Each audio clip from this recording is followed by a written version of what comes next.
చిరంజీవి కథ. Hi friends, welcome back to our channel DS kids. ఈరోజు నేను మీకు ఒక మంచి కథ చెప్పడానికి సిద్ధంగా ఉన్నాను. ఆ కథ ఏంటో వినడానికి మీరు సిద్ధంగా ఉన్నారా? అయితే కథ మొదలు పెడుతున్నా వినండి. అనగనగా పూర్వం కళ్యాణ స్వామి అని ఒక పండితుడు ఉన్నాడు.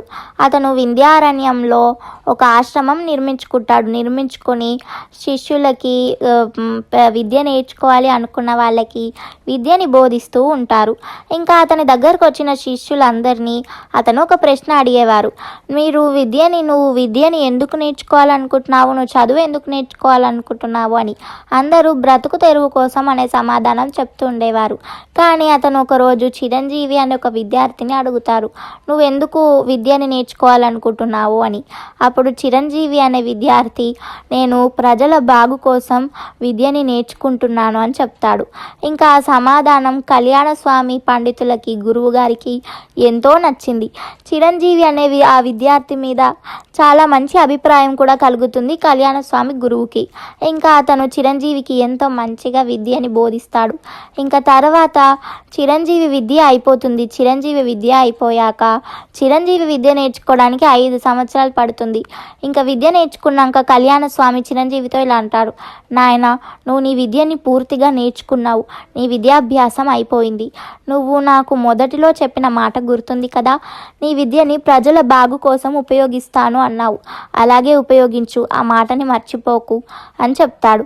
ఇంకా చిరంజీవి కూడా అలాగే గురువు గారు అని చెప్పి అక్కడి నుంచి ఆశ్రమం నుంచి వెళ్ళిపోతారు. అలా చిరంజీవి ఆశ్రమం నుంచి బయలుదేరి ఒక గ్రామం చేరుకుంటాడు.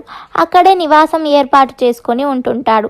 ఆ గ్రామంలో వాళ్ళు కూడా చిరంజీవిని బాగానే చూసుకుంటూ బాగానే ఆ గ్రామంలో ఉన్నవారు చిరంజీవితో బాగానే ఉంటుంటారు.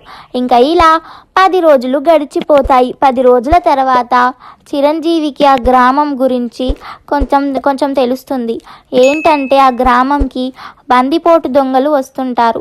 ఒక 10 మంది అలా వస్తుంటారు. వచ్చి ప్రజలందరినీ కొట్టి వాళ్ళ ధనంని దోచుకొని వెళ్ళిపోతుంటారు. వాళ్ళని ఎదిరించడానికి ఎవరికీ ధైర్యం లేదు అనే విషయం చిరంజీవికి తెలుస్తుంది. ఇంకా చిరంజీవి అక్కడ అందరినీ సమావేశంలాగా ఏర్పాటు చేసి ఇలా చెప్తాడు గ్రామం వాళ్ళతో, అయినా మనది ఇంత పెద్ద గ్రామం, 10 మంది బందిపోటుల దొంగలకి మనం భయపడుతున్నామా? వాళ్ళు కేవలం 10 మందే ఉన్నారు. మనం ఇంత పెద్ద గ్రామం మనది, ఎన్నో వందల మంది ఉన్నారు ఈ గ్రామంలో. మనందరం కలిసి ధైర్యంగా వాళ్ళని ఎదుర్కోవచ్చు. ఈసారి వాళ్ళు వచ్చినప్పుడు మనం వాళ్ళని ఎదుర్కొందాం. మనం ధైర్యంగా ఉంటే వాళ్ళు తప్పకుండా మనల్ని ఏమీ చేయలేరు అని చిరంజీవి చెప్తాడు. ఇంకా చిరంజీవి మాటలకి ఒక 25 మంది యువకులు ప్రోత్సహింపబడతారు. అలా 25 మంది యువకులు ముందుకొస్తారు, మేము ఆ బందిపోటులను ఎదురిస్తాము అని. ఇంకా ఇలా వారం రోజులు గడిచిపోతాయి. వారం రోజుల తర్వాత ఊరిలోకి బందిపోటు దొంగలు వస్తారు. బందిపోటు దొంగలు వచ్చాక ఈసారి ప్రజలు ఎవరు మామూలుగా ఊరికేనే ఉండరు. ఆ 25 మంది యువకులు బందిపోట్లని ఎదురిస్తుంటారు. ఇంకా అలా ఎదురిస్తుండటంలో బందిపోటులే గెలుస్తారు. ఎందుకంటే వాళ్ళు కత్తిసాములోను కర్రసాములోను ఆరుతేరిపోయి ఉంటారు. ఇంకా యువకులు వాళ్ళని కాస్త ఏమి చేయలేకపోతారు. బందిపోటులు, ఎవర్రా మీకు మమ్మల్ని ఎదిరించే ధైర్యం నింపారు? ఎవరు? అయినా మమ్మల్ని ఎదిరించే ధైర్యం మీకు రావద్దు, రానివ్వము. మేము ఇక్కడ ఇప్పుడు దొంగతనం చేస్తాము, వెళ్తాము. ఇంకోసారి మమ్మల్ని ఎదిరించారో మీకు ధైర్యం నింపిన వాడిని చంపేస్తాము, గ్రామం మొత్తం నిప్పు పెట్టి మరిపోతాం అని చెప్తారు. ఇంకా తర్వాత చిరంజీవి ధైర్యంగా, నేనే వీళ్ళందరికీ ధైర్యం నింపాను. అయినా మీరు చేసేది చెడ్డ పనిని ధైర్యంతోనే ఎదిరించాలి, చెడుకి ఎప్పుడు ధైర్యంగానే ఎదుర్కోవాలి అని చిరంజీవి అంటారు. ఇంకా బందిపోటులకి కోపం వస్తుంది. కోపం వచ్చి చిరంజీవిని బాగా కొడతారు. చావు దెబ్బలు కొట్టి ఇంకా ఊరిని దోచుకొని బందిపోటులు వెళ్ళిపోతారు. ఇంకా చిరంజీవి స్పృహ కోల్పోతాడు. చావు బతుకుల మధ్యలో ఉంటారు. ఇంకా ఆ గ్రామంలో వైద్యుడు ఎవరు లేరు. ఆ గ్రామంలో కొంతమంది చిరంజీవిని తీసుకొని వేరే పక్క గ్రామంకి వెళ్తారు. వెళ్ళి అక్కడ ఒక వైద్యుడి దగ్గర చేర్పిస్తారు. ఇంకా తర్వాత వైద్యం జరుగుతుంది. చిరంజీవి స్పృహలోకి వచ్చే లోపే అతన్ని తీసుకొచ్చిన వాళ్ళు చిరంజీవి మళ్ళీ మా గ్రామంకి వస్తే గ్రామంకి ప్రమాదం, మళ్ళీ ఆ బందిపోటు దొంగలు అన్నంత పని చేస్తారు అనుకొని ఆ చిరంజీవిని తీసుకొచ్చిన వాళ్ళు చిరంజీవికి స్పృహ రాకముందే అక్కడి నుంచి వెళ్ళిపోతారు. ఇంకా తర్వాత చిరంజీవి వైద్యంకి స్పందిస్తుంటాడు. అతని ఆరోగ్యం కూడా కొద్దిగా కోలుకుంటుంది, అతనికి స్పృహ కూడా వస్తుంది. ఇంకా ఇలా కొన్ని రోజులు గడిచిపోతాయి. కొన్ని రోజుల తర్వాత చిరంజీవికి స్పృహ వచ్చాక అతను ఒక పెద్ద మనిషిని వెంట పెట్టుకొని మళ్ళీ తన గ్రామంకి వెళ్ళి ఈసారి కూడా అందరినీ సమావేశంలాగా ఏర్పాటు చేసి ఒక విషయం చెప్తాడు. నేను ఇతన్ని తీసుకొచ్చాను, ఇతను ఎవరో కాదు, ఇతను ఒక పెద్ద గొప్ప వైద్యుడు, ఇతను చాలా మంచిగా వైద్యం చేస్తారు. ఇతన్ని నేను ఎందుకు తీసుకొచ్చానంటే మన గ్రామంలో వైద్యుడు లేడు. ఒక గ్రామంకి కనీసం ఒక వైద్యుడైనా ఉండాలి. అలా లేకపోతే ఎంతోమంది చనిపోతారు. అది చాలా బాధాకరం. మన గ్రామం కోసం నేను ఇతన్ని ఎంతో ప్రాధాయపడి ఇక్కడనే ఉండమని ఒప్పించాను. ఇతను ఇక్కడే ఉండి మన గ్రామంకి వైద్యం అందిస్తారు అని చిరంజీవి చెప్తారు. ఇంకా చిరంజీవి చెప్పిన మాటల్ని గ్రామస్తులు విని ఎంతో ఆశ్చర్యంతో ఇలా అనుకుంటారు, అయినా ఈ చిరంజీవి ఎంత గొప్పవాడు, తన చావు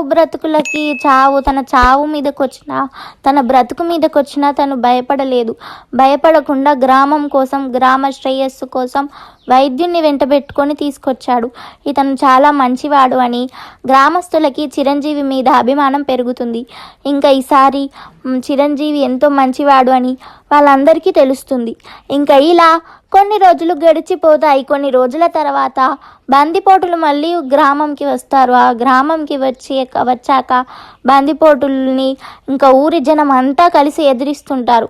చిరంజీవి చెప్పింది మంచి పనే, అతను చేసింది మన గ్రామం కోసమే అని చిరంజీవి మీద ఉన్న అభిమానంతో చిరంజీవి చెప్పిన ధైర్యంని గుర్తు తెచ్చుకొని గ్రామస్తులందరూ ఆ బందిపోటుల్ని ఎదిరించి పట్టుకొని రాజుగారికి అప్పగిచ్చేస్తారు. ఆ బందిపోటులందరినీ గ్రామస్తులందరూ కలిసి ఎదుర్కొని గ్రామస్తులకి, రాజుగారి భటులకి అప్పగిచ్చేస్తారు. ఇంకా భటులు తీసుకెళ్ళి కారాగారంలో వేస్తారు ఆ దొంగలని.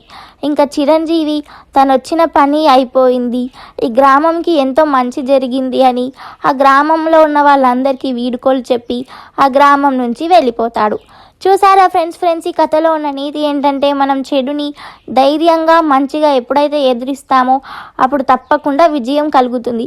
కాబట్టి మీరు కూడా ఎప్పుడు ధైర్యంగా మంచిగా ఉండండి. ఓకేనా ఫ్రెండ్స్? ఈ స్టోరీ మీకు నచ్చితే లైక్ చేయండి, చాలామందికి వినిపించాలంటే షేర్ చేయండి. ఇంకా ఈ స్టోరీ గురించి ఏమైనా చెప్పాలంటే కింద ఉన్న కామెంట్ సెక్షన్లో చెప్పండి. ఇంకా మన ఛానల్ని సబ్స్క్రైబ్ చేయండి.